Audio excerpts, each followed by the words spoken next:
Uhum. Vou começar com 2, 3. Fica aqui, mano. Apareceu o 2 aqui. Já? Já? Você nem viu? Aí já começou. Boa noite, gente. Na paz do Senhor Jesus. Que bom estar aqui de novo com vocês para celebrarmos este culto ao Senhor Jesus, ao Todo-Poderoso Deus, o nosso Pai. Nós vamos... Que a paz esteja, Luciano, com você. Amém. Enquanto o pessoal, gente boa, vai chegando aí. Amém, Luciano. Deus abençoe. A gente vai louvar o Senhor com esse louvor, tá? Já já a Clarinha vai ler a palavra pra gente. A Daiane tá aqui. Ela vai pregar o evangelho nessa noite pra gente, minha esposa. E você pode ir entrando, começando o seu culto aí, porque o céu está aberto. Nós estamos diante de um trono e ele é encontrável dentro do seu coração. O Pai busca aqueles que o adoram em espírito e em verdade. Deus está aí, Deus está aqui, Deus está em nós. Ele é o Pai nosso que está no céu e aqui também. Então o pessoal já está chegando. Vamos louvar o Senhor. Pois eu sou teu, e tu é meu.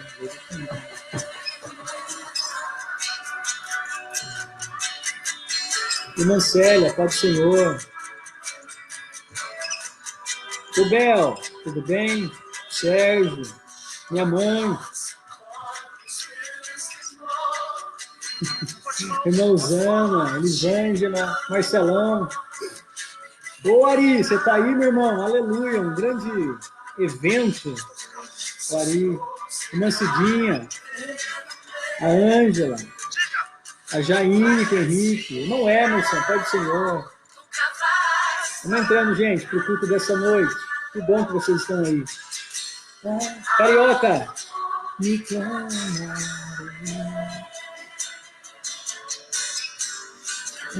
Nas ondas orarei. A Rosimeira, Pai do Senhor. Pois é, Irmã Maria, Duzão, Irmã Eliene. Amém, irmão. Pai do Senhor a todos. Regina Lúcia, glória a Deus. Ô Nelma, que bom você aqui. Paz. Edivaldo, a paz do Senhor. Júnior, nosso sensei, Deus abençoe.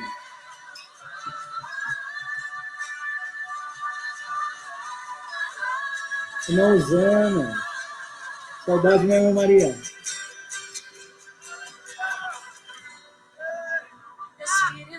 Oi, Josi, a paz, tudo bem?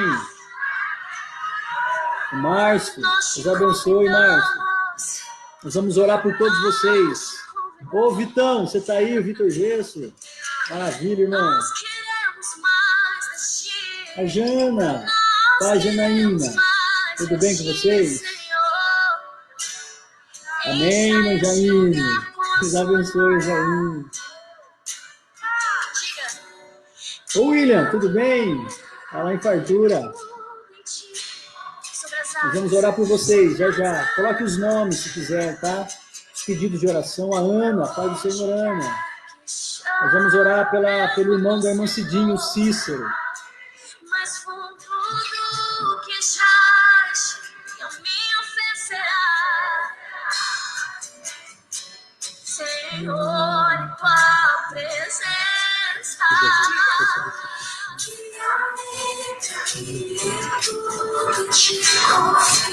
Todas as águas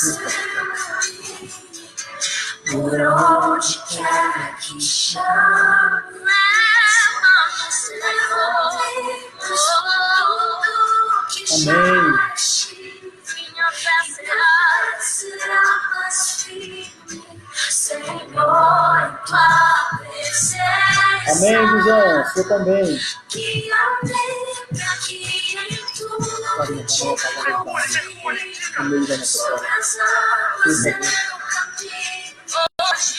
onde quer que chames, mas com tudo que chames. Amém, meus irmãos? Glória a Deus. Ô, Júnior, amém. Tá chegando a hora do Noah, filho do Júnior e da Fábia. Deus vai preparar, amém. Vamos orar para que Deus venha guiar a mão desses médicos e preparar uma boa hora para a Fábia, né, Júnior? Vamos orar, irmãos. Você no seu lugar, na sua casa. Eu espero que você reúna a sua família, como eu estou fazendo aqui com a minha. Pode vir aqui. Nós juntos, num tempo novo, servindo ao Senhor no mesmo princípio do Evangelho, mas de uma forma atualizada, não é verdade? Os tempos passam e nós devemos nos atualizar em relação às estações da existência, mas o Evangelho é o mesmo. E agora nós estamos aqui sentados na cozinha da casa, com a minha esposa, com a Clarinha, minha filha, a Gabi está dormindo, e nós vamos juntos aqui, a Clarinha vai ler, vai orar, a Daiane vai falar, nós vamos orar juntos, tá bom? Feche os seus olhos aí, vamos falar com Deus, vamos apresentar o Cícero, o irmão da irmã Cidinha, que fez uma cirurgia em Barra Bonita. Vamos orar pela Fábia, que Deus prepare uma boa hora, o Adriano aqui. Você que deseja ter um pedido especial, pode escrever, tá bom? Vamos orar? Orar pelo filho. Onde que é a Clarinha? A Clarinha está falando que alguém pediu para orar pelo filho aqui, eu não vi. Mas aqui em cima? Então orar pelo Noah, vai nascer. Isso, eu já falei. Ô, Júnior, o pai tá. Ô, Júnior, da irmã Maria. Tá. Vamos orar? Olha lá a irmã Célia falando com você, Daiane e Clarinha. Vamos orar? A Cláudia já chegou, o Tuco sempre atrasado, só Jesus na vida dele. Vamos orar. A irmã Cidinha aqui, ó, vamos orar pela Adriana, sobrinha da irmã Irene. Vamos orar pela sobrinha da irmã Irene. Senhor, em nome de Jesus, nós nos reunimos aqui neste ato, Senhor, de fé. Senhor, para buscar a tua face e para exercer a comunhão, Senhor, dos santos. Nós não estamos juntos fisicamente, mas nós sabemos que a igreja salva, a igreja escolhida, ela é o corpo místico de Cristo, está espalhada por toda a terra. E muitos nesse momento se conectam a Ti, Senhor, em oração, em adoração, em petições. E eu estou aqui, Senhor, para pedir a Tua graça, para pedir o Teu favor à nossa cidade, ao nosso povo. A rogar a Ti, Senhor, que o Senhor visite casas desses cristãos que se reúnem diante de uma tela de um computador ou de um celular. Senhor, eu quero apresentar a Ti esses nomes aqui falados nessa noite, o Cícero. Que o Senhor visite a saúde daquele homem lá em Barra Bonita, que o Senhor entre naquele quarto e coloque as mãos sobre ele, Senhor, e repreenda toda enfermidade. No nome de Jesus, que o Senhor renove a saúde dele, Senhor. Vamos orar também, ó Pai, pela Adriana, sobrinha da irmã Irene, que o Senhor venha visitar, entrar com a providência necessária, que o Senhor visite também, Senhor, a Araceli, Senhor. Jesus, toma ela nas tuas mãos, o Cláudio, toda a sua família, Senhor. Que o Senhor visite esta família da Araceli, que o Senhor possa colocar as tuas mãos, que o Senhor possa visitar neste tempo todos os acamados, os abatidos, os aflitos, aqueles que precisam de uma resposta. Em nome de Jesus, Pai amado, coloque as tuas mãos sobre o teu povo, desperta os cristãos a orarem, a buscarem diante de ti, porque tu és a esperança, tu és, Senhor, a presença certa na hora da angústia, o socorro presente no momento da aflição. Senhor, tome a tua igreja espalhada por toda a terra nesta noite, que o Senhor possa avivar corações, levantar homens e mulheres de coragem, Senhor, de ousadia para pregar o evangelho e viver o evangelho.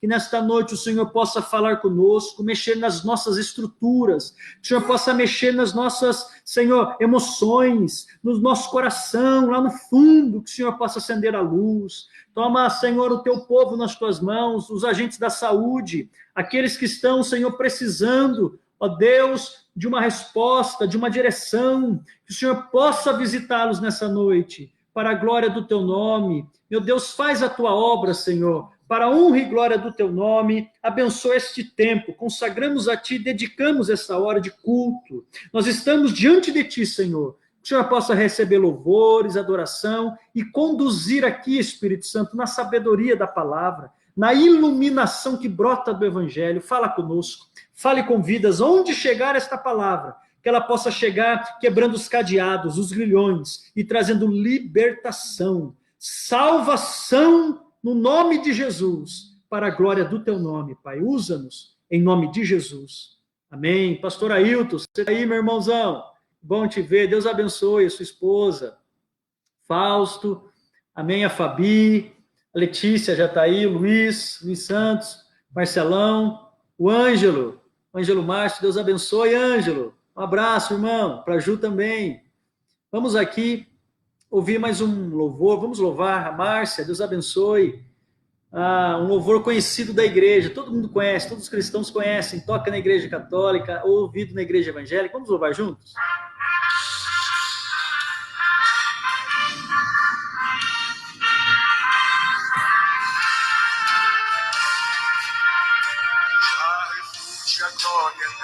De Jesus, o Rei dos Reis, breves reinos deste mundo seguirão as suas leis. Os sinais da sua vinda mais se mostram cada vez, vencendo, vem Jesus. A Tati do Michael. Glória, aleluia. Glória, glória, aleluia. Maravilha! Ô Dortinho, Deus abençoe a sua casa, Elisângela, as meninas, o Zé, a Creuza. Vem Jesus, carinho que chama os crentes, a batalha já soou. Cristo à frente do seu povo, multidão já conquistou. O inimigo em retirada, seu furor já demonstrou. Vencendo, vem Jesus. Ô Ju, você tá aí? É Júlio Fausto, Deus abençoe. Aleluia. Glória, glória, aleluia. Glória, glória, aleluia. Vencendo, vem Jesus. Que glória refulgente sobre as nuvens descerá, e as nações, os reis da terra com poder governará. Se em paz e santidade toda a terra regerá, vencendo, vem Jesus. Oh, Eduardo entrou aí agora. Danilo não, Eduardo. Amém. Glória, glória, aleluia. Glória, glória, aleluia. Vencendo, vem Jesus. Amém. Glória a Deus.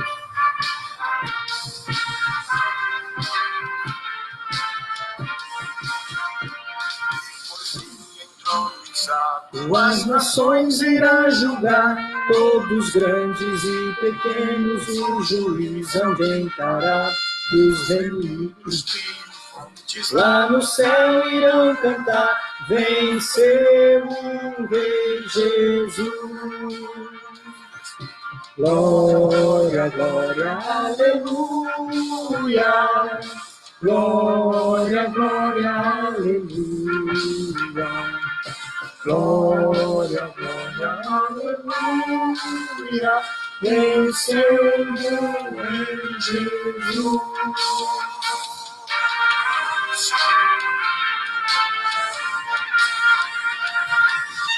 Amém.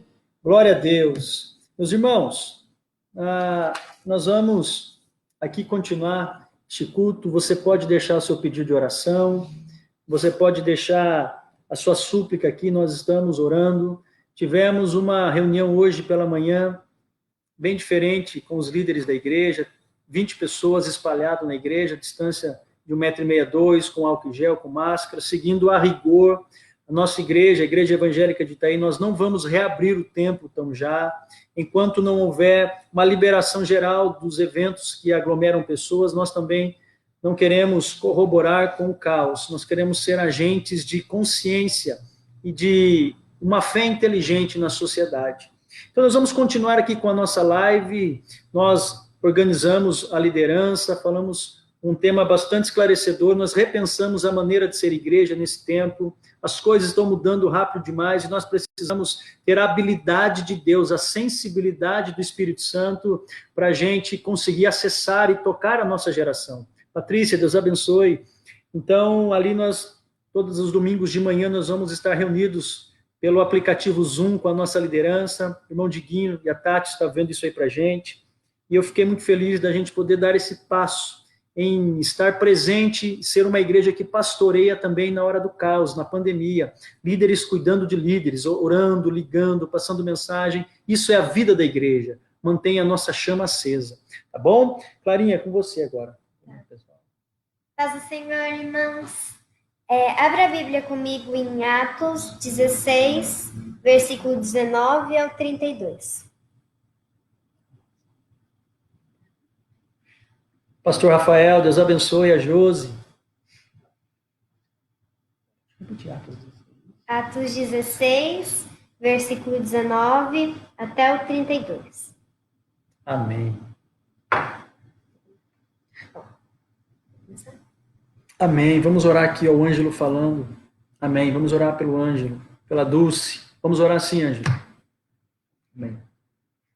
O título é Paulo e Silas açoitados e presos. Vendo os seus senhores que se lhes desfizera a esperança do lucro, agarrando em Paulo e Silas, os afastaram para a praça, à presença das autoridades, e levando-os aos pretores, disseram: Estes homens, sendo judeus, perturbaram a nossa cidade, propagando costumes que não podemos receber nem praticar, porque somos romanos. Levantou-se a multidão unida contra eles, e os pretores, rasgando-lhes as vestes, mandaram açoitá-los com varas. E depois de lhes darem muitos açoites, os lançaram no cárcere, ordenando ao carcereiro que os aguardassem com toda a segurança. Este, recebendo tal ordem, levou-os para o cárcere interior e lhes prendeu os pés do tronco.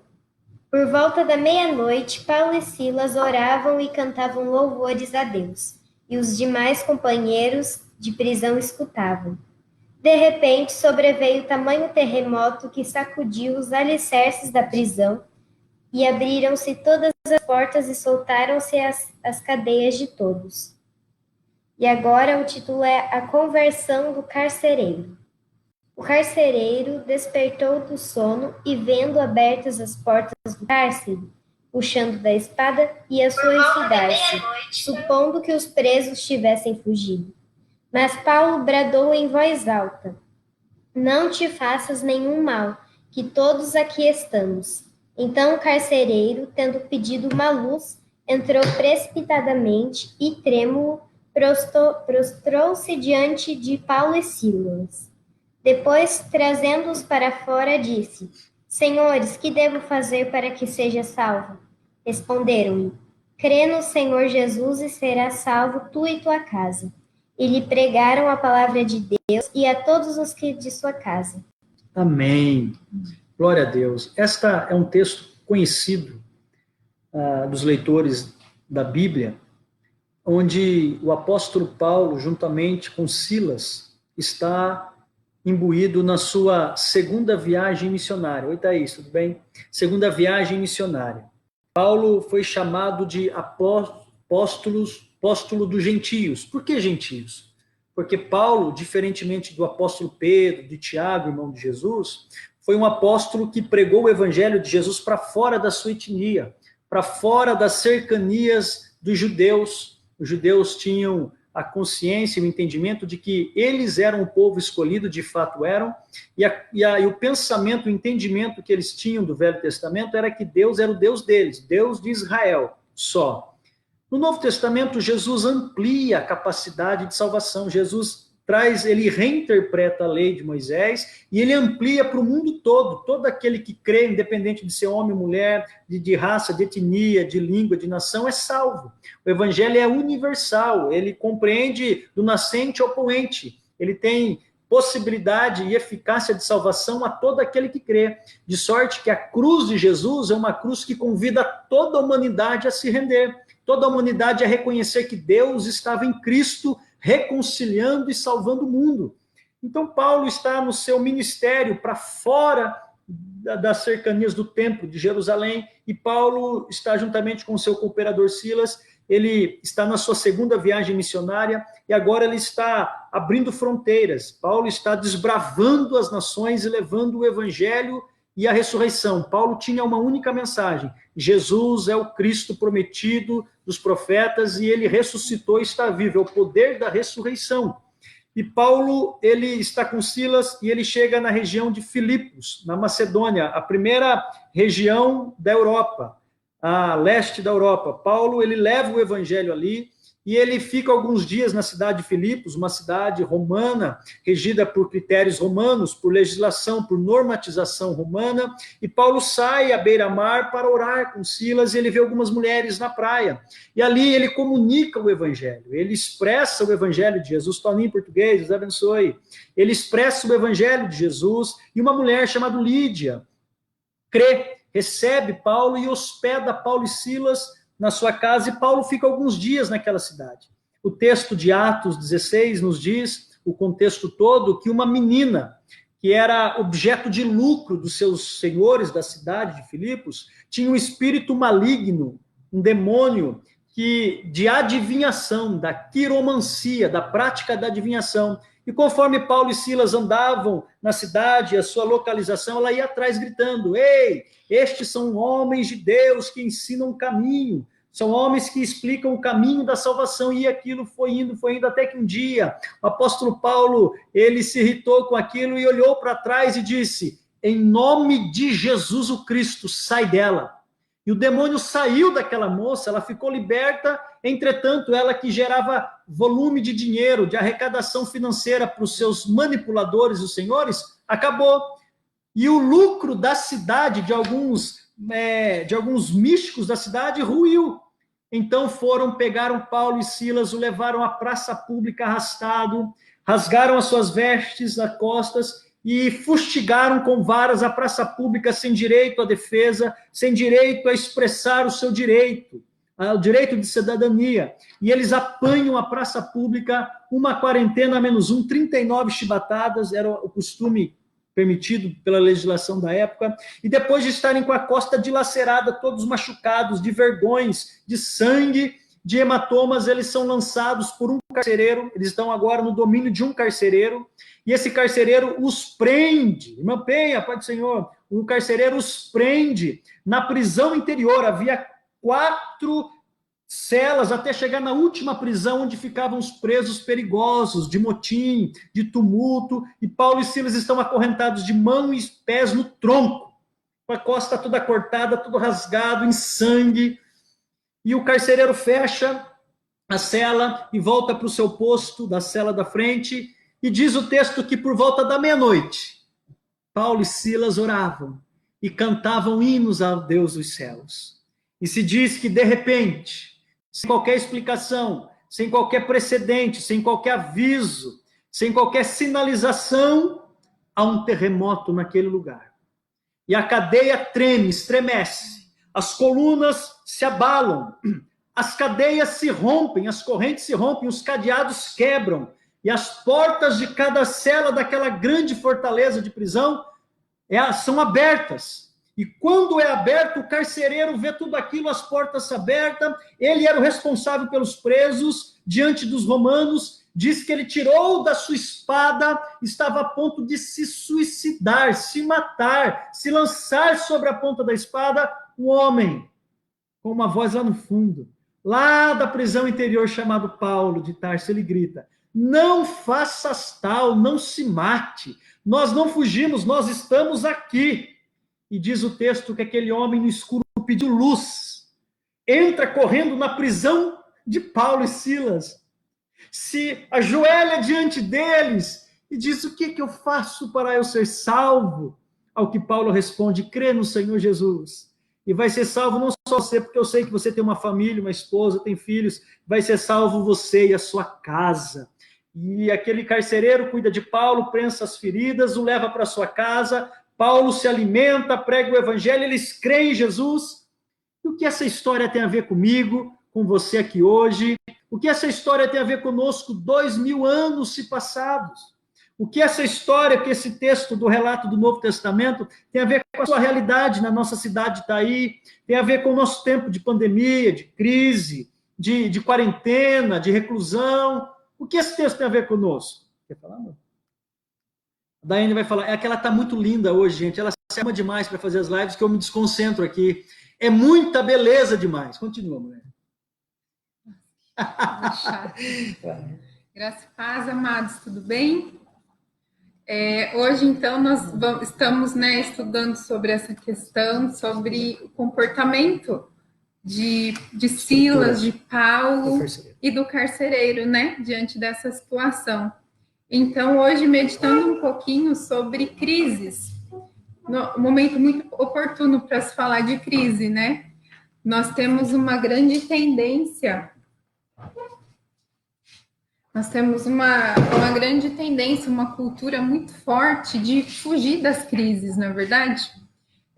Às vezes a gente vai aconselhar alguém que está passando por crise, a gente fala assim, não, calma, vai ficar tudo bem. E porque a gente fica triste, a gente fica moído nesse momento e a gente quer que passe logo. Porém, não se pode, ser negligenciado o que a crise ela tem também benefícios, o que ela revela de nós. E Deus se utiliza das crises para nos moldar. As crises, elas são, na verdade, um convite de Deus, um convite para nós amadurecermos, crescermos, sermos limpos. Se a gente prestar bem atenção, nem precisa prestar muita atenção, só ler a Bíblia, a gente vai ver que os grandes homens e mulheres da Bíblia, eles foram forjados em meio às crises, Davi, ele foi moldado rei, não no palácio, ele não foi um bebê que nasceu filho do rei, que cresceu no palácio com todos os mimos, com todas tudo aquilo que um príncipe tinha, não, Ele foi moldado rei, sendo perseguido, enfrentando gigante, fugindo de Saul. Então, as crises, elas são artifícios usados por Deus para nos moldar, para nos preparar, quem sabe para nos limpar, para tirar vestes velhas que já não servem mais para um novo tempo, para onde Deus quer nos levar, É como se chacoalhasse uma árvore. Pode cair de lá, os chacoalhões vão tirar as folhas, as flores, os frutos, mas se essa árvore ela tiver uma raiz bem fundamentada, bem tratada, nutrida em Jesus, ela pode novamente florescer, frutificar. Por exemplo, o mastro do navio, eu estava ouvindo sobre isso outro dia, o mastro do navio era escolhido assim. Os navegantes chegavam até uma ilha, escolhiam uma árvore bem alta e eles cortavam todas as árvores ao redor daquela e deixavam ela sozinha, ela sem abrigo, sem nada ao redor dela, e eles iam embora. E ali, aquela árvore, ela era cruelmente castigada pelos ventos, pelas tempestades, pelo sol escaldante, e ali sim ela era forjada. Então, na próxima vez que eles voltassem para aquele lugar, para aquela ilha, se aquela árvore ela tivesse sobrevivido a todo esse processo, ela então era cortada e se tornava um mastro que guiaria aqueles navios. Quem sabe não é isso que o Senhor está fazendo conosco, está nos preparando, nos tornando mais fortes para nós servirmos de direção, talvez para um navio, para sua casa, para sua cidade, certo? Nós podemos pensar também em como são feitas as uvas. O melhor vinho é aquele feito onde as uvas, o ato da maceração, de amassar as uvas for mais intenso. Quanto mais intenso esse processo dela ser realmente amassada, moída, mais cor e mais sabor se dá ao vinho. Eu queria falar também sobre Abigail, sobre esse gerenciamento do momento de crise. Abigail, ela soube, no momento em que a crise bateu a porta dela, Abigail, ela gerenciou seus sentimentos, ela não ficou desesperada, ela manteve uma maturidade e ela teve sabedoria, recebeu sabedoria do Senhor e ela salvou a sua casa de um momento que podia ser de morte, podia ter exterminado a casa dela, e com a conduta que ela teve, ela salvou a sua casa. Então, a crise, ela vem para nos revelar o que está dentro do nosso coração. A crise, ela é um artifício usado por Deus para me revelar. Às vezes, o Senhor tem preparado coisas para você, mas que você ainda não está pronto para chegar lá, para exercer. Às vezes, Deus tem coisas para você, mas pensa, puxa, mas essa pessoa, ela ainda mente, ela ainda tem coisas escondidas no coração. E qual é a forma que o Senhor tem de nos limpar e nos preparar? Ele usa do artifício das crises. Amém. Então, hoje eu queria falar para você, não tenha medo, não queira fugir das suas crises, enfrente-as. O Senhor, com certeza, está fazendo uso delas para fazer você melhorar, para fazer você amadurecer, você crescer, você se tornar pronto para receber tudo aquilo que Ele tem para confiar nas suas mãos. Amém? Amém, gente. Que coisa linda. É uma mensagem verdadeira do Evangelho, essa construção que a Daiane colocou aqui. Esse texto que a gente está falando de Paulo e Silas na prisão, eu aprendo algumas coisas com esse texto. Eu gostaria de destacar aqui com vocês. Sabe o que eu vejo? Eu vejo em Paulo um homem que possuía uma estrutura interna jamais abalada pelas circunstâncias externas. Paulo, o Evangelho, o Espírito Santo, Jesus forjou, colocou, criou em Paulo um coração não atingível, não afetável, levantou nele uma estrutura tão firme que jamais seria abalada pelas circunstâncias do lado de fora. Sabe por quê? Porque Paulo confiava piamente, e ele estava alicerçado, que Jesus cuidava dele, que Jesus estava com ele, como ele disse, estarei com vocês. Paulo, você vai ser para mim um vaso escolhido para levar o meu nome entre os gentios. Muito embora Paulo passasse por circunstâncias e cenários caóticos. Por exemplo, ele chega na cidade de Filipe, como eu já disse, ele vai para a praia orar. Lá ele prega o evangelho para Lídia, ele fica na casa dela, ele leva pessoas a Cristo. De repente, o mesmo Paulo, que estava bem, livre, pregando, está amarrado, a praça pública sendo acorrentado. Olha como as coisas mudam, como as circunstâncias nos surpreendem. Esse mesmo Paulo é espancado em praça pública e levado a ser preso numa prisão. O Paulo que orou na praia, que pregou na liberdade, é o mesmo Paulo que está cantando e orando por volta da meia-noite com a costa rasgada.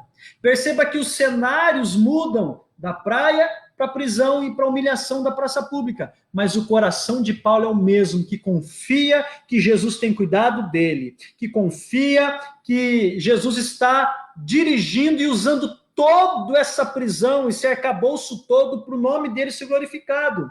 Muito embora Paulo estivesse preso, machucado por fora, com a costa dilacerada, mas a sua alma ainda tinha ânimo de louvar a Deus por volta da meia-noite. Por volta da meia-noite, Paulo eleva os olhos aos céus e ele começa a louvar. Eu imagino Paulo e Silas se olhando um para o outro. Eu imagino essa cena, Silas olhando para Paulo, Paulo olhando para Silas com a mão amarrada, com os pés amarrados. O que podemos fazer nessa crise, presos injustamente? Não tem outro jeito a não ser adorar, a não ser orar, falar com quem pode. Então, as circunstâncias, os cenários mudam, mas o coração de Paulo é sempre rendido e dá razão a Deus sobre todas as coisas. Eu aprendo também que Paulo é um homem que, por ter Jesus como seu centro, seu epicentro de vida, possuía um equilíbrio emocional, psicológico e espiritual fundamental. O evangelho que Paulo creu, que Paulo viveu e pregou, foi um evangelho que gerou em Paulo uma estrutura inabalável. Por que eu estou dizendo isso? Pense comigo. Aquele carcereiro aqui que ficou responsável por cuidar de Paulo e Silas, ele era um funcionário do Estado romano, tinha seu salário, tinha estabilidade, tinha direitos romanos, ele tinha cidadania romana, ele tinha provisão na sua casa, tinha uma família, tinha uma casa. Então veja que aquele homem tinha todo um acervo de estrutura, família, mulher, filhos, dinheiro, emprego, era cidadão romano que naqueles dias valia muito, não podia ser injustiçado, não podia ser humilhado à praça pública, tinha que ser tratado muito bem, ele tinha acesso a Roma, que era a capital do mundo antigo, aquele homem estava cercado de benefícios, ele tinha uma certa estrutura, uma certa estabilidade, estava muito bem. E Paulo? Paulo não tinha estrutura nenhuma, externa, não tinha apoio do Estado romano, era um homem perseguido pelos judaizantes, era um homem caçado pelo Império Romano, era um homem não compreendido pela Igreja de Jerusalém, era um homem muito polêmico para os seus dias. Paulo não tinha qualquer estrutura externa nenhuma. O carcereiro tinha uma estrutura muito boa, estabilidade, Paulo não tinha. Só que quando Paulo está preso, e o homem está lá na cadeia dormindo durante a noite, vem um terremoto. E o terremoto que Deus envia revela quem de fato possui uma estrutura firme. Porque quando veio o terremoto, os cadeados se abriram, as correntes se romperam e as portas das prisões se abriram, diz que imediatamente aquele carcereiro pegou uma espada e tentou se matar. Nós não vivemos em dias do suicídio, em que o suicídio cresce? A cidade de Avaré me parece que é uma cidade recorde em suicídio na nossa região. E o que é o suicídio? Senão o desespero da alma. O desespero que o leva a querer desistir da dádiva da vida. Aquele homem que tinha uma certa estrutura de dinheiro, de família, de estabilidade, de aparência, de vestimenta, de saúde, quando o terremoto chegou, tudo ruiu. Porque tudo isso não estava fundamentado na rocha que é Jesus. Paulo não, era o contrário. Ele não tinha carro, não tinha dinheiro, não tinha emprego, não tinha provisão, não tinha salário. Mas quando o terremoto chegou, ele mostrou que ele tinha uma estrutura emocional, espiritual muito sólida e fundada em Jesus. E é essa que vale. As estruturas estereótipas ao nosso redor não nos sustentam de pé. A nossa estrutura interna da fé, da confiança, da santidade, do comprometimento com Deus, de uma fé ativa, do amor, essa sim te mantém de pé diante de qualquer terremoto.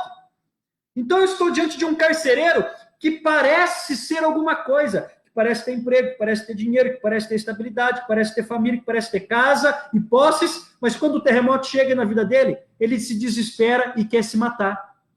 Não tem estrutura emocional.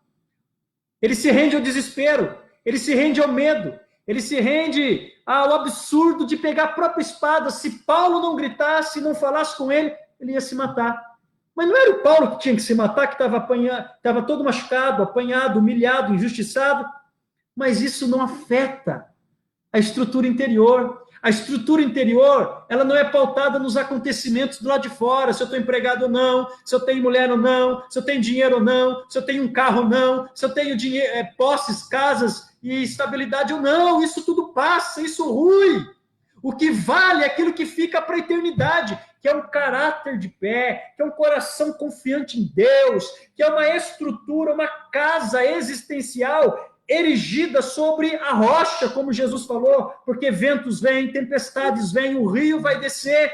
E se essa tempestade e essa correnteza der na casa que está construída na rocha, essa casa não será abalada. A sua estrutura está fundamentada nas coisas exteriores, no sonho, na vaidade, no dinheiro, na marca, na grife, no emprego, na política pública. Aonde está a sua estrutura? Se ela estiver em Jesus, na fé em Jesus, no evangelho, que são conceitos internos, ainda que você não tenha nada do lado de fora, você jamais será abalado.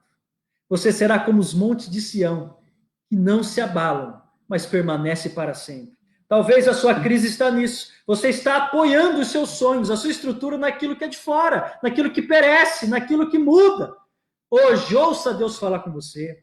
Alicerce o seu coração, a sua alma, o seu interior, o seu espírito em Jesus, na rocha inabalável, mais alta do que eu, na torre forte que é o Senhor. Confie, se entregue e se renda a Jesus. Eu aprendo também que Paulo possui uma resposta rápida e objetiva para as indagações do desespero. Diz o texto aqui que a Clarinha leu, que o carcereiro pulou diante deles no escuro, pediu luz e gritou: o que eu faço para eu ser salvo? Essa é uma pergunta que todos nós temos que fazer, é a pergunta do desespero. Ai, meu Deus, o que eu faço agora? Ai, meu Deus, para onde eu vou agora? Imediatamente, Paulo tem a resposta objetiva. Crê no Senhor Jesus Cristo e será salvo tu e a tua casa. Salvo do quê? Crê e será salvo. Salvo do quê e de quê? Salvo do medo que o deixava covarde. Salvo do desespero que o estava fazendo ele desistir da própria vida e parar de lutar a vida. Salvo da angústia que queimava no coração daquele carcereiro. Ele tinha uma estabilidade bonita por fora, mas só Deus conhecia a angústia do coração dele, por isso que ele pede: eu quero ser salvo. Como eu faço para eu ter paz interior, para eu ter confiança interna, para eu ter uma fé inabalável como vocês que estão presos, seu Paulo e seu Silas, todo machucado, injustiçado, mas eu escutei que vocês estavam cantando e orando por volta da meia-noite. Como eu faço para ter essa vitória interior, essa vitória espiritual? Salvo do quê? Salvo da aflição de enfrentar a semana, salvo do vazio existencial que muitas pessoas têm, salvo dos dramas interiores que a gente não entende. Tem dia que a gente acorda bem, tem dia que a gente acorda mal, salvo das ameaças, do perigo desse tempo presente da pandemia, da crise econômica financeira, do desemprego, salvo do pânico, salvo desta hora. O que eu faço? Sabe qual é a resposta do Evangelho? Crê no Senhor Jesus Cristo. Se entregue ao Senhor Jesus Cristo e será salvo você, e você será porta de salvação para toda a sua família, para toda a sua parentela. Ou seja, o que Paulo estava dizendo, crer no Senhor Jesus, não era para ele acreditar num credo feito, não era para ele acreditar numa teologia construída, não era para ele acreditar num sistema ideológico fechado. Crer no Senhor Jesus Cristo significa: rasgue o seu coração e deixe a vida de Jesus entrar na sua vida. Abre a sua alma e se prepare para você ter experiências reais e sobrenaturais com Deus que ressuscitou dos mortos e que está vivo. Crer no Senhor Jesus Cristo está para além de acreditar em doutrinas e liturgias, está para além de você decorar um catecismo. Crer no Senhor Jesus Cristo é você viver Jesus Cristo, é você praticar Jesus Cristo, é você encarnar a fé que confia, é para você pacificar os gritos interiores da alma, das vozes que falam, e saber que a voz que prevalece é a voz de Deus. E se hoje, se você ouvir a voz do Espírito Santo de Deus, não endereça o seu coração, como foi o povo no deserto, mas se entregue, se renda ao senhorio de Jesus Cristo, e a salvação vai entrar na sua casa, e a salvação vai pacificar. Uma mão de Deus vai tirar os medos, vai tirar a angústia, vai tirar a aflição. Os cenários não podem mudar. Você pode até ficar no mesmo cenário, mas dentro de você vai surgir uma luz, uma esperança de convicção, de certeza de que Deus tem cuidado de nós. E você vai lançar aos pés de Jesus toda a ansiedade, e você vai experimentar o cuidado de Deus na sua vida. Se diz que o carcereiro recebeu prontamente a mensagem do Paulo. No entanto, que o carcereiro levou Paulo para a casa dele. Por quê? O carcereiro recebeu espontaneamente a mensagem do Paulo. Sabe por quê, gente? Porque ele não só ouviu a palavra do Paulo, crer no Senhor Jesus Cristo, mas principalmente ele viu no Paulo e no Silas a confiança, a convicção de que estar com Jesus, ainda que eu esteja com a costa toda cortada, surrado, fustigado, preso, eu tenho motivo para cantar e para louvar, ainda que seja meia-noite. Estar em Jesus, estar em Cristo, está para além de um anúncio. É um estilo de vida que vai encantando, que vai embasbacando, que vai inspirando as pessoas a querer o seu Jesus. A sua fé te dá paz. Porque a gente vive hoje num país extremamente cristão, seja de matiz católica ou protestante. Mas as pessoas, por mais que se confessem cristãs, elas não têm paz. Por mais que frequentem igrejas, missas e cultos e reuniões cristãs, elas não conseguem descansar no Senhor. Elas não conseguem fazer como o rei Davi. Esperei com paciência no Senhor, e ele se inclinou para mim e ouviu o meu clamor. Porque as pessoas dizem que têm fé, mas não conseguem descansar em fé. Dizem que acreditam em Deus, mas não conseguem confiar em Deus, e por isso estão na depressão, na síndrome do pânico, estão afundando a sua alma cada vez mais numa aflição, numa desconfiança de Deus, numa incredulidade, achando que Deus se esqueceu de você, que Deus te abandonou, que você está esquecida do eterno. Mas isso não é verdade. Se você diz que crê em Jesus, pratique essa fé que você diz que acredita. E como eu faço? Confia, e quem confia descansa, e quem descansa sabe que no tempo determinado Deus vai operar, Deus vai trabalhar, e a vitória do Senhor vai bater na sua casa. Gente, ser de Jesus está para além de uma confissão positiva, uma confissão de fé. Ser de Jesus é viver como Jesus viveu, confiando no Pai. Se eu tenho que ir para a cruz, como Jesus diz no Evangelho de Lucas, que ele mostrou uma intrépida resolução de ir para Jerusalém.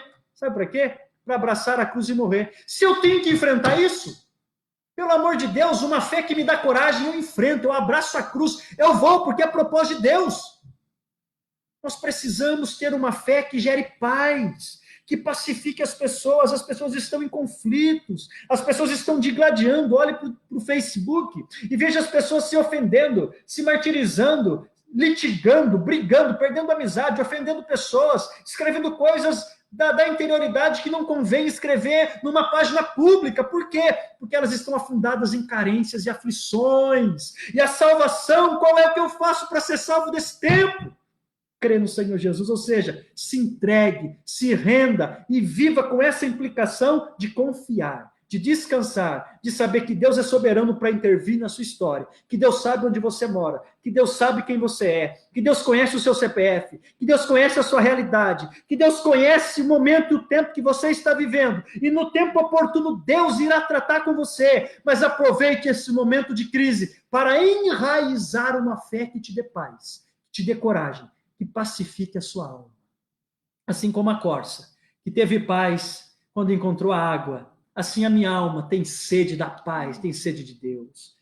Gente, assim, Paulo, que estava preso, condenado, fustigado, machucado, humilhado por fora, do lado de dentro, ele tem luz, ele tem confiança, ele tem paz, ele tem serenidade de alma, ele tem calmaria para resoluções, ele tem tempo para cuidar dos outros presos e do carcereiro. Ou seja, Paulo, cheio de Jesus e do Evangelho, é um homem que é uma alternativa de soluções. Ele é uma espécie de salva-vidas humanos.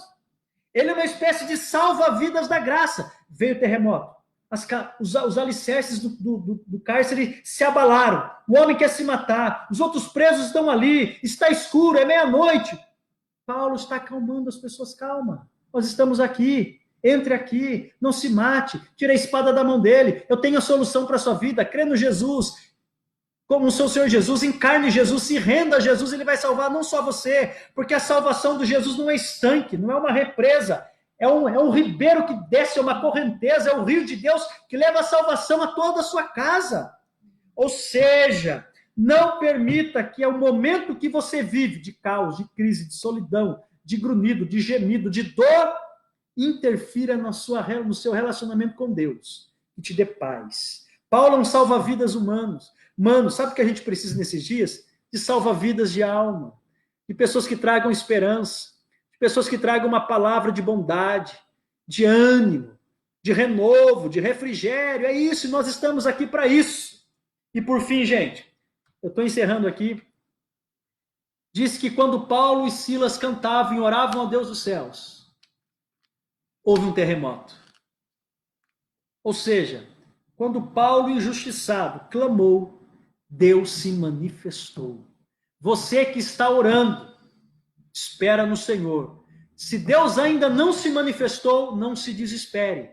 A última palavra vem do Senhor, vem do Cristo que está vivo, vem daquele que sonda o seu coração e te conhece, vem daquele que te chamou, que te escolheu, que te vocacionou. Se ele ainda não falou, não se manifestou, calma. ele ainda vai intervir. Ele ainda vai falar. Ainda que seja um terremoto que vai bagunçar o cenário, Deus fará. Sabe o que eu aprendo? Eu aprendo que terremotos de Deus não tem objetivo de quebrar ou balançar a nossa estrutura de fé, de amor, de relacionamento, de caminhada e de existência. Os terremotos de Deus não vêm para nos bagunçar, para nos quebrar, para quebrar as nossas estruturas. Não.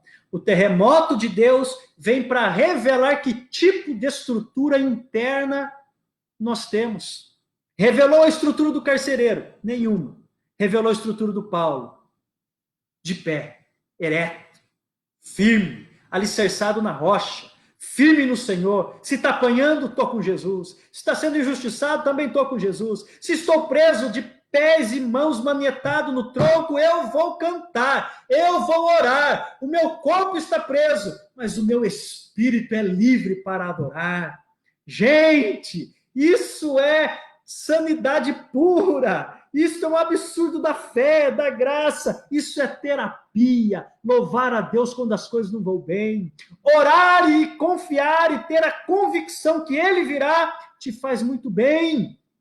Ou seja, os terremotos da vida que Deus envia não são para nos matar, para nos ferir, para nos envergonhar. Os terremotos de Deus é para quebrar o cárcere da prisão que a sua alma está. Os terremotos de Deus é para quebrar os cadeados que o inimigo colocou na sua vida. Os terremotos de Deus é para quebrar a sua mentalidade pequena, ignorante, escura, fechada, para abrir para um novo horizonte de crescimento, de expansão, de lucidez, de novas alternativas, de novas possibilidades, de um novo jeito renovado de andar com Jesus.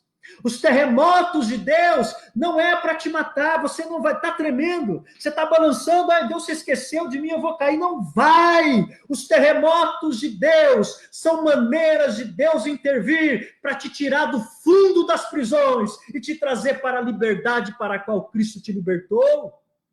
Gente, os terremotos não nos machucam, eles revelam a que nível que a gente está. Seja sincero consigo mesmo. Qual é o nível de espiritualidade a sua fé está? Qual é o nível de fé que o seu coração está? Qual é o nível que o seu ministério está diante de Deus? Os terremotos revelam a identidade. Paulo é Paulo. Paulo da praia, o Paulo da pregação, é o Paulo do terremoto. É o Paulo que tem resiliência para superar os terremotos, para suportar, para resistir, porque ele sabe em quem tem crido e sabe que Deus está guardando o depósito dele até aquele dia. Paulo é o Paulo do terremoto, que diz: eu combati o bom combate, guardei a fé, acabei a carreira, encerrei a carreira e guardei a minha fé intacta. Os terremotos não abalaram a minha fé, eu aguardei. Os terremotos promoveram a minha fé, alicerçaram a minha fé, fundamentaram a minha vida, de modo que os terremotos são pavimentações de Deus para que eu caminhe pela fé. Qual é a sua estrutura? O carcereiro não tem estrutura nenhuma e a nossa geração é uma geração que não tem muita estrutura emocional.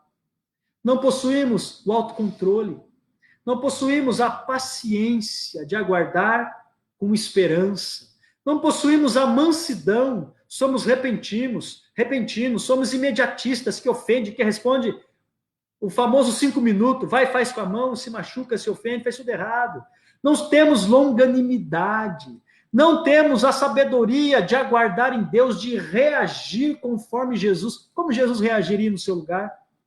Como que Paulo reagiu àquela prisão, àquela humilhação injusta? Louvando ao Deus dos céus e orando ao Senhor. Que Deus te abençoe. Amém, amor? Quer falar alguma coisa? Não. Quer falar alguma coisa, Clarinha? Não? Amém, gente? Fique com essa palavra. Compartilhe esta live na sua página. Vamos expandir este evangelho. Qual a sua estrutura? As crises, os terremotos vêm para revelar quais são. Você detectou as suas falhas de estrutura, os seus pilares estão soltos, a sua casa espiritual não está sobre a rocha, você está sobre a areia movediça, vai ruir. Hoje, Jesus mais uma vez te convida, se entrega, se renda e dê razão a Deus todos os dias.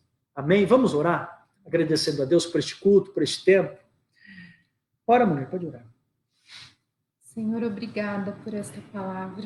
Nós pedimos ao Senhor nesta noite esta fé, Senhor, esta fé abundante, esta fé fundamentada em quem o Senhor é.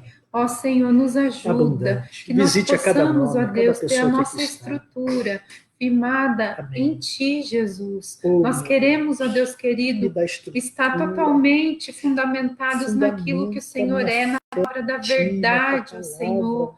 Nós queremos, ó Deus querido, ter o nosso relacionamento com o Senhor como prioridade, para que o Senhor seja o nosso tudo, para que quando o vento vier, a crise vier, Senhor, e levar as nossas folhas, para que ainda permaneça, Senhor, o nosso relacionamento contigo, porque o Senhor é tudo em nós, ó Deus. Amém. Eu te agradeço, na fé, Senhor, na esperança, pela vida de cada um dos irmãos que estão nos assistindo. No aguardar no Senhor, eu te peço uma bênção especial pela abençoe vida cada de cada família um, que aqui está. Visite a casa, de oração, os filhos, ó Senhor, os corações daqueles que estão fechados. Doentes, meu Deus. Aqueles que estão, ó Senhor, com depressão. Amém, Jesus. Entra com qualquer que seja, Senhor, tem misericórdia do povo. Que o Senhor venha entrar com providência. Tem aqueles que estão necessitando de uma porta de emprego. Aqueles que estão, Senhor, precisando do Senhor, que o Senhor venha abraçá-los nesse momento, que eles possam se sentir realmente, Jesus, Senhor, cuidados. Intervenha, Senhor, traz o terremoto santo. Nós pedimos, Senhor, mexe a tua presença nos nossos lares. Senhor, nós pedimos, manifesta Senhor, a tua glória, bênção sobre a tua presença, nós, sobre esta cidade. Espírito sopra sobre esta cidade de Itaí, guarda a cidade de Itaí. Sobre o hospital, Senhor, meu todos Deus, os que trabalham na saúde, meu Senhor, os enfermeiros, agentes da saúde, médicos, Senhor, guarda-os no teu nome. Nós entregamos também nas tuas mãos a economia da nossa cidade, os comerciantes, ó Senhor, neste tempo tão difícil, a arrecadação, neste tempo, Senhor, meu Deus, os recursos, as portas envia estão para aí, Senhor. Que o Senhor venha, traz empregos, Senhor, traz indústrias, empresas, suporte, fábricas Deus, para esta cidade. Venha, Deus querido, meu Deus, tem misericórdia de Itaí, olha para a cidade de Itaí, abençoa. A dê população vitória. mais carente, meu Deus, visita, Senhor. Cuida, Senhor, os menos das viúvas, dos órfãos, meu Deus, de todos aqueles Senhor, que são negligenciados, ó Deus, pelo governo, pela sociedade, meu Deus, todos aqueles que são esquecidos. Eu sei que o Senhor olha por cada um deles. Deus, aquela eu sei que mãe, o Senhor não aquele esquece, pai preocupado, aquelas crianças que precisam de um socorro. Aqueles que moram no centro, aqueles que moram nas vilas, meu Senhor, o Senhor ama abrace esta cidade. O Senhor não faz acepção Jesus, de levante a tua cruz, trazendo salvação, unidade, paz nesta cidade. Que o shalom de Deus reine nesta cidade. No meio destes, ó Senhor, salva, Senhor, traz pessoas a Cristo, Espírito Santo. Salva almas nesta cidade, salva vidas, aquebrante os corações desta cidade. Sim, ó Senhor, nós queremos viver o teu propósito, nós queremos ser usados pelo Senhor. Amém. Onde quer que o Senhor nos prepare, nos coloque, nos capacita, nos faz luzeiros no escuro, nos faz faróis, Senhor, à noite, nos faz pontes sobre as águas, usa a nossa vida, daquele que ouve, que tem um coração queimando por um chamado, por um ministério. Senhor, o Senhor não precisa de homens para levantar, levanta, dê sabedoria, dê coragem e ousadia. Senhor, reaviva a tua igreja. Espírito Santo, por favor, derrame ainda um avivamento sobre a minha geração, sobre a minha casa, sobre a minha parentela. Jesus, manifeste a tua chegada, a tua presença, a tua glória. Cura, Pai. Opera maravilhas em nome de Jesus. Em nome de Jesus. Amém, meus irmãos? Que Deus abençoe vocês. A saudade é grande de estar junto com vocês. Mas eu fico muito feliz em ver vocês aqui participando, entrando e ficando com a gente. Esta palavra não tem produção intelectual. O Senhor nos deu hoje, agora de pouco aqui, a gente estava falando sobre as parábolas do reino. Nós interrompemos hoje porque Jesus quis tratar sobre as estruturas. As aparentes passam e a interna permanece. Amém? Domingo que vem será a nossa ceia do Senhor. Segundo domingo do mês. Não fizemos no mês de abril Agora, no mês de maio, vamos fazer uma ceia virtual. Eu quero que você se prepare, você cristão, que tem a consciência do novo nascimento, que se vê igreja de Jesus, que examine o homem a si mesmo. Ninguém tem direito de julgar e nem controlar a vida de ninguém.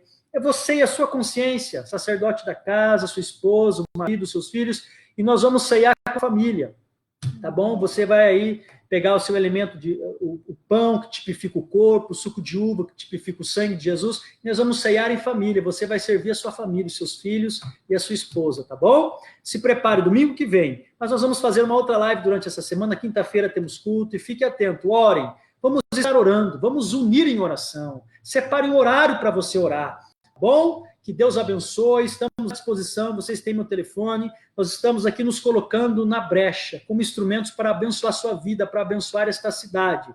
Nós temos orado por essa cidade, nós temos orado pelas pessoas dessa cidade, nós cremos que Deus pode fazer algo abundantemente além daquilo que pedimos ou pensamos. Temos orado pela nossa liderança, pelo prefeito, pelos vereadores, pelo conselho de pastores que recomeçou esses dias, estamos alegres e participando, e que Deus abençoe vocês, se resguardem. A partir de amanhã, o prefeito Tiago emitiu um decreto afirmando que temos que usar máscaras. Falamos hoje com o doutor Fausto, que é o irmão da nossa igreja, amigo. O Fausto explicou que essas 2 ou 3 semanas estão por vir, até a primeira semana de junho, são cruciais na questão do gráfico da curva. Então, guarde, você que pode ficar em casa, fique, vai sair, põe luva, põe máscara, álcool em gel, lave bem as mãos. Gente, não vamos ser ignorantes, vamos ter uma fé inteligente que salva vidas, amém? E o grande amor de Deus, que a graça do nosso Senhor Jesus e que as consolações do Espírito Santo esteja conosco, seu coração abunde de amor, de generosidade, de bondade, que Deus faça resplandecer sobre vocês o rosto dele, a luz de Jesus, e que todas as coisas estejam nas mãos do Senhor, que o Senhor seja o nosso guia, esteja na nossa frente durante essa semana, guardando a sua casa, os seus filhos, os seus negócios, a nossa cidade, em nome de Jesus. Fique na paz do Senhor. Beijão, amém?